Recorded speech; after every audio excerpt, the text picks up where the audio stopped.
তবে আমাদের সময়কে খুবই গুরুত্ব দিতে হবে। আমরা সকাল ৬টা বাজে সীতাকুণ্ড নামার পর চটজলদি করে সকালের নাস্তাগুলো সেরে ফেলি। সীতাকুণ্ড বাজার থেকে আমরা নাস্তা শেষ করে সিএনজিতে করে চন্দ্রনাথ পাহাড়ে চলে এসেছি। এখানকার জনপ্রতি ভাড়া নিয়েছিল 10 টাকা করে। পাহাড়ে ভ্রমণের পূর্বে আমাদের কিছু বিষয় খেয়াল রাখতে হবে। প্রথমত, আমরা লাইট ওয়েটের জিনিসপত্র বহন করব, যাতে পাহাড়ে উঠতে কোনো ধরনের সমস্যা না হয়। পাহাড়ে ওঠার পূর্বে অবশ্যই চেষ্টা করবেন লাঠি নিয়ে নেওয়ার জন্য। এটি আপনার পাহাড়ে চড়তে অনেকটা সহায়তা করবে। আমাদের যাত্রাটি বেশ দীর্ঘ হতে যাচ্ছে, কেননা চন্দ্রনাথ পাহাড়ের উচ্চতা 1100 ফুটের আশপাশে, যা উঠতে মোটামুটি 2 থেকে 2.5 ঘন্টা লাগতে পারে। গতকাল বৃষ্টি হওয়ার কারণে বেশ কষ্ট হচ্ছে আমাদের উপরে ওঠার জন্য।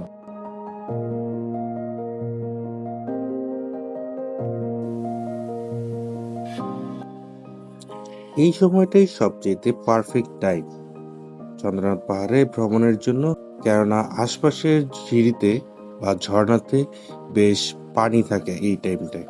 আর এই টাইমের প্রকৃতি সত্যি অপরূপ। কিছু দূর যাওয়ার পর পর আমরা এভাবে দাঁড়িয়ে প্রকৃতিকে উপভোগ করছিলাম।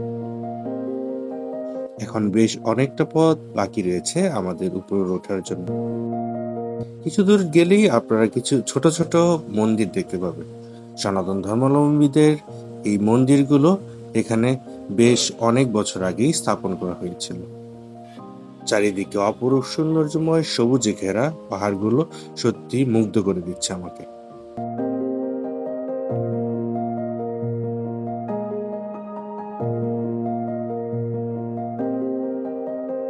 2 ঘন্টা 40 মিনিট কঠিন যাত্রা শেষে আমরা চলে আসলাম চন্দ্রনাথ পাহাড়ের সবচেয়ে উঁচু স্থানে। এই সময়টাতে বেশ পর্যটকের আনাগোনা এখানে থাকে। এই লম্বা সময় হেঁটে সবাই ক্লান্ত হয়ে বিশ্রামের জন্য বসে পড়লাম একটি টং দোকানে।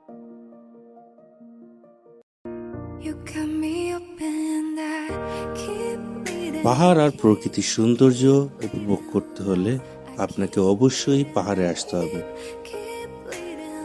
এই অপরূপ সৌন্দর্য সত্যি আমাকে মুগ্ধ করে দিচ্ছে।